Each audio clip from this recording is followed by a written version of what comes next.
I hardly know what to tell you about the next half hour, except that it has been reported as true by those to whom it happened. It has been investigated, and no one, as yet, has been able to explain it or disprove it.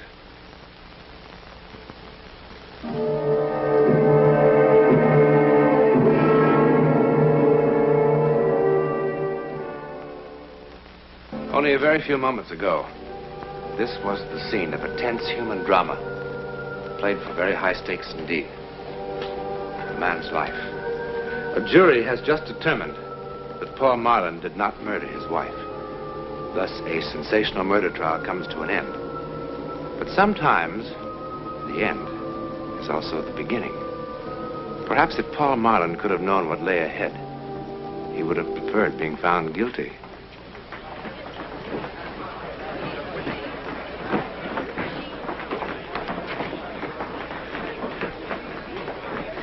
Well, you just going to sit there all day?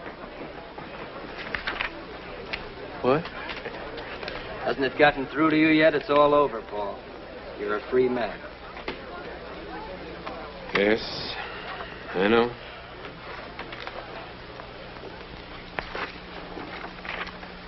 Such enthusiasm. It's not that I expect thanks, Paul. Nobody who charges the kind of fees I do should expect gratitude, too. But I had an idea that you might at least feel relieved. Dan, I'm sorry. I'm just so bone-tired I can hardly feel anything. I didn't even remember to thank you. No, I am relieved, and I'm very grateful, too. You were just wonderful. I'm lucky I had you for my attorney. It's easy to be marvelous when your client is innocent.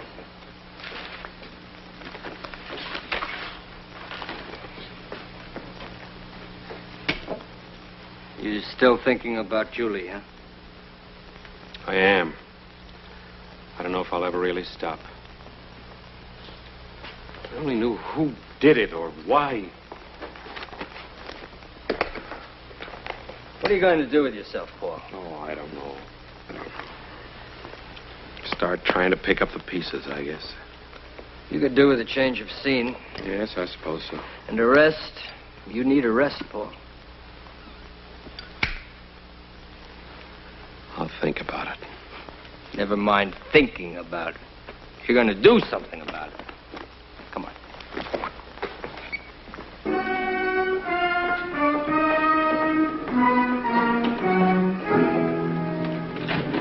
Hey, Martin. My paper'd like to know how you feel about being let off. Being let off? Okay. Being found not guilty. Pretty silly question, isn't it? How do you think he feels? Why don't you let your client answer, Counselor? Well, you've gone so far out of your way to twist and distort everything I've said since my wife's death, I see no point in even trying. How about you, Counselor? Do you want me to print no comment also? Or do you have anything to say about the very peculiar shortage of prosecution evidence and witnesses? Not even the district attorney can produce what doesn't exist, Ferris. Is that why the murdered woman's family wasn't even called to testify? Or did you and the DA decide they didn't belong at your private little trial? Now, look, Ferris. You know perfectly well I tried to reach a brother in New Zealand. Sure you did. Tried real hard. Yes, we did. But communications to the backcountry of New Zealand are practically non-existent. Uh-huh. Besides, it wouldn't have possibly contributed anything relevant. And you know that, of course, without even asking him. Look, Ferris, what are you trying to build? The trial's over. Your paper got a lot of circulation out of it. Now, why don't you find someone else to pick on? It's just that I believe, along with a lot of people in this town, that Marlin killed his wife in cold blood. Now, wait a minute, For Ferris. money. I'm getting sick and And tired it goes of me this. to see him walking away scot-free. Now, look!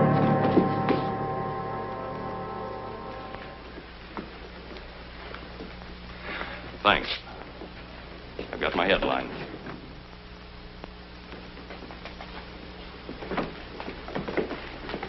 Paul, come on. I want to talk to you. I walked right into his trap. You know your nerves are on edge. All you needed was a push. Look, Dan. No, Now, I wait a want... minute, please. There's something I want to ask you. Now, the things he said about the trial, about the way it was handled. No. Now, you didn't... Paul, it's just as I told you. The DA's office jumped before they had anything much to go on. By the time they realized they had no real evidence against you, what with the papers beating the drums, getting people worked up, they were publicly committed. They had to go through the motions. All right, then why Ferris's personal vendetta with me? Now, he can't possibly believe that I killed Julie, can he? Oh, I doubt if he even cares, one way or the other. But he will go on needling you as long as it means good copy. And so will the rest of the press. Which is just what you want me to avoid. Mm-hmm. That's why all this talk about going away? Yes. You know, what Ferris said about some people in this town is true. People react emotionally, Paul. They react to cliches. Now, Julie was a lot older than you. You know that. She had a lot of money. And, well, people see too many plots in the movies. You know, they're affected by it. Now it'd be wise to give the town a chance to cool off. Yourself, you need a rest. And you can get a new perspective on things, come back with a fresh outlook. Is that my lawyer's advice? No. It's your friend's advice, Paul.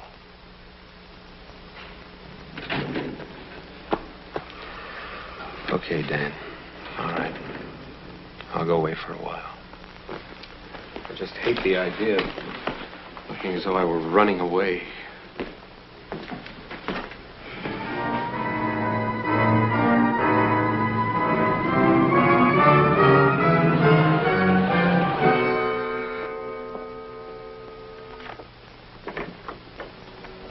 Mrs. Wyckoff? Yes, Hello.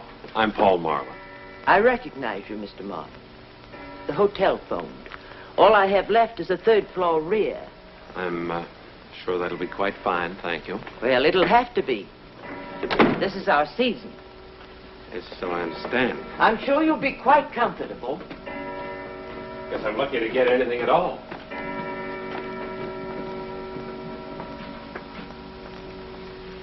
It's right on the button. How long do you expect to stay, Mr. Marlin? Oh, I really had no plans. Would it matter to you? Not a bit.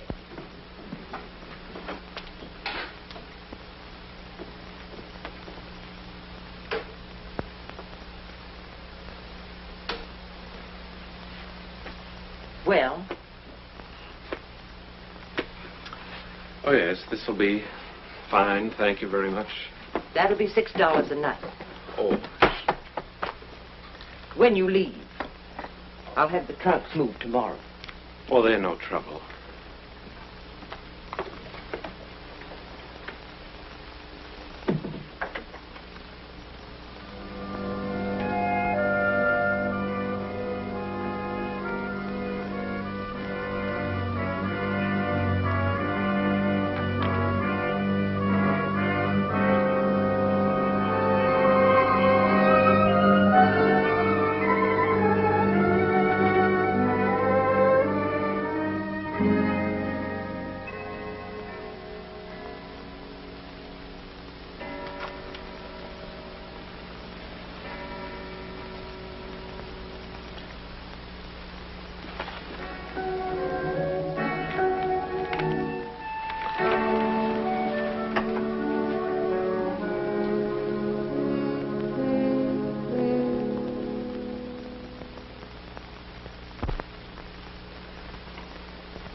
Help you?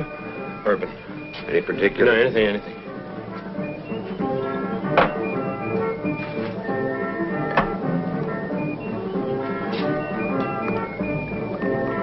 Water or soda?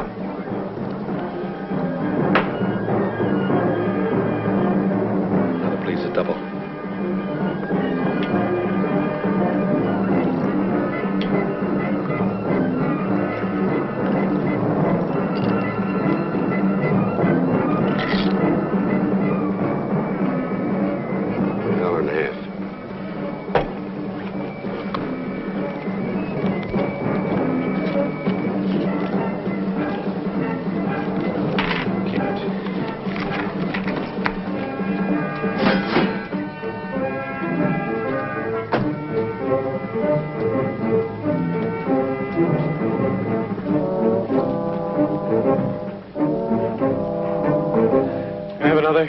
A little water in it this time, please.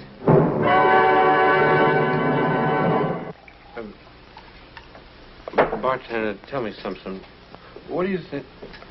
What's your name? Joe.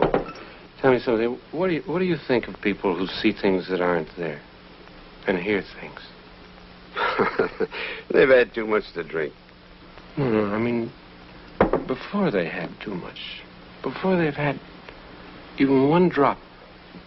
Too much imagination, I guess. That's it. Too much imagination. Too much imagination is a dangerous thing, you know? Like the man said. Now, that's a good mirror. That is a mirror that I approve of. Friendly, you know? You look at it, looks back at you. No tricks, just what's there. You know, Joe, I've got a mirror in my room. Very tricky mirror. Everything, the whole place is tricky. You can't trust it. I mean, sounds and things that aren't even there. The clock striking the wrong time. Dogs howling like they're supposed to do when somebody dies. Thunder, wind, and lightning after. And you know there was no thunder or lightning tonight. Man came in with a German Luger pistol, and he shot me. Sure. And I didn't even know him. I never saw him before in my life. And I was wide awake. I mean, it's not like a dream. I was wide awake.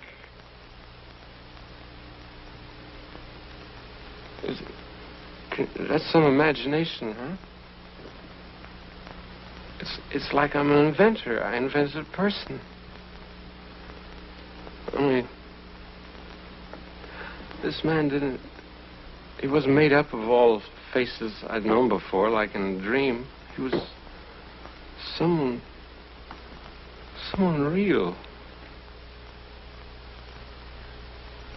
Tall, about my height. May I have some change, please? Scotch and water, please. No ice.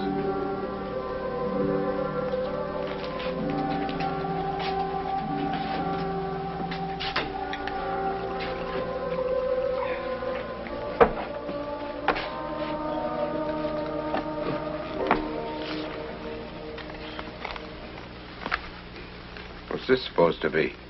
Pardon? £1, Commonwealth of New Zealand. I'm sorry. I've only been in the country a few hours.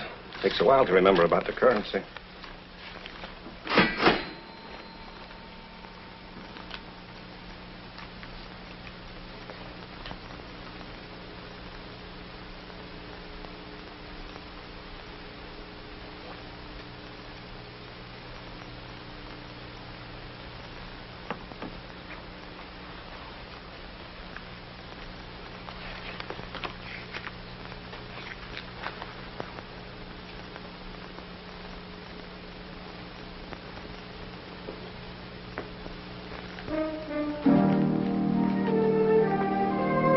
I beg your pardon, but...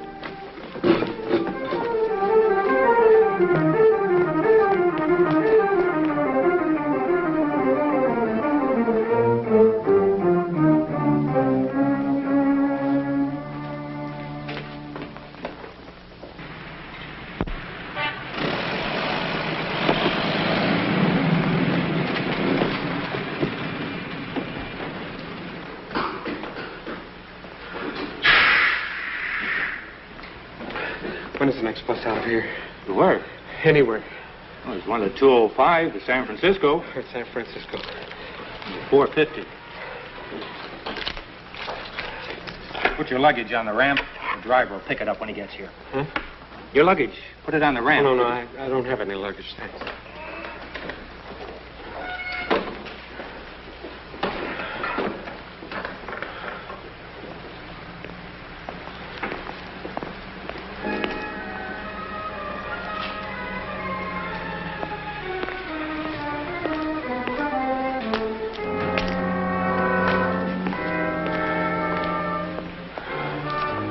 Paul?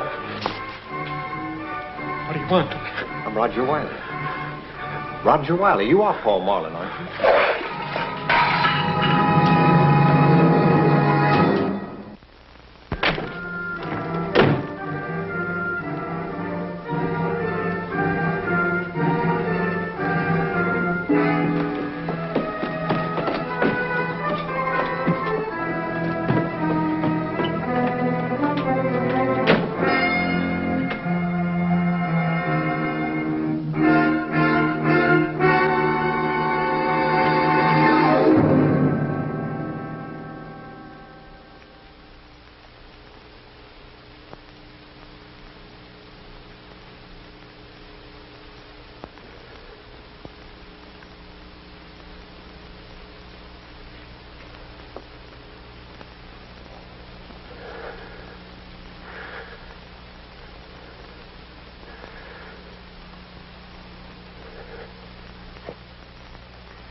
What is it? Why'd you keep running? I told you I'm Roger Wiley, Julie's brother.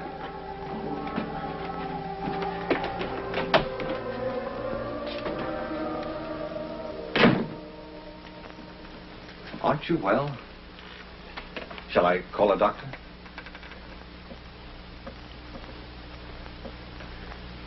Well, the landlady said it'd be all right if I left my bags here while I went looking for you. I explained who I was. How did you find me? Your solicitor told me where you'd gone. I only landed in San Francisco this afternoon. Well, why did you come here? Julie's estate, for one thing. Then there's the matter of... The gun bother you? I always carry it with me. It's a good thing to have along when you're out on the range for weeks at a time. Are you sure that you're all right? No, I'm fine. I'm fine, really. Sorry, it's just nerves, that's all. Julie's death. A terrible trial. I'm sure the last month has been very unpleasant for you. It'd probably give anyone the shakes. I'll be all right in the morning. Why don't we meet then? Over breakfast, maybe. We can have a talk, huh? That's a good idea.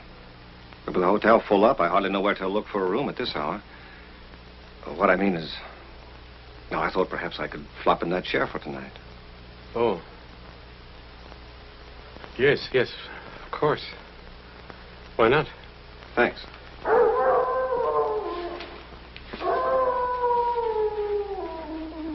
You were saying there was another reason why you came? Oh, yes. I've been out on the range rounding up some beef for shipment. When I got back, I found this letter from Julie waiting for me, along with a notification from the court about the trial and all. Julie wrote this the day before she was killed.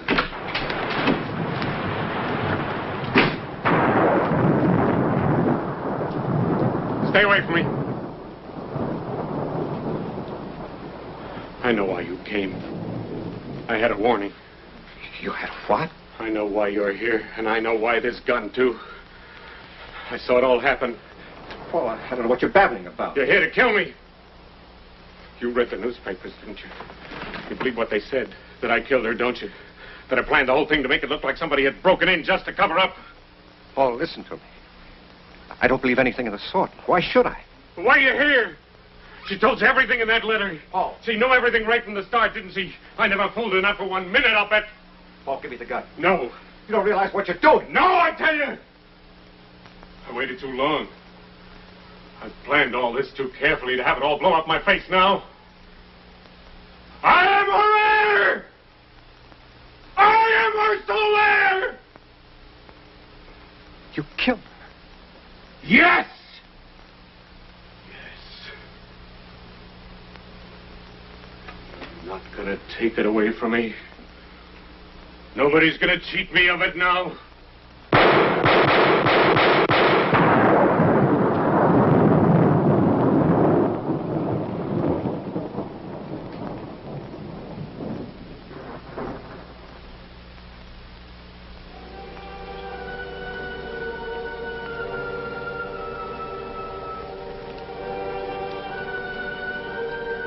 Dearest Roger, I only hope and pray you will believe that the last 6 months have been the happiest of my life. I know how foolish you thought I was to marry a man so much younger. I must confess I had my moments of doubt, too. But Paul loves me, really loves me, Roger. He proves it in 100 ways every day. I've never felt so alive, so wanted. Enough of this, dear brother. I want very much to give Paul something in return for all he's given me. I've decided to immediately transfer all my holdings, real estate, stocks, everything, to his name. And I want it to be a surprise. Naturally, there'll be some complications with those things you and I own together. And as it has been so long since we've seen each other, couldn't you find the time to come to San Francisco? It would be wonderful if you could. Besides, it's high time the two men in my life met and became friends. Julie. Paul Marlin went to the gas chamber insisting that he was the victim of an hallucination that drove him to murder. The only witness he had to support his plea was the bartender. But then bartenders hear so many strange things, don't they? Probably it was Paul's guilty conscience that somehow created the sights and sounds of his own destruction. His conscience was his executioner. In a moment, a program word about next week. If ever there was a place where the ability to see into the future would come in handy, that place would be a racetrack. But ace jockey Ronnie Watson's brush with the supernatural has become one of the great legends of American racing. See for yourself next week.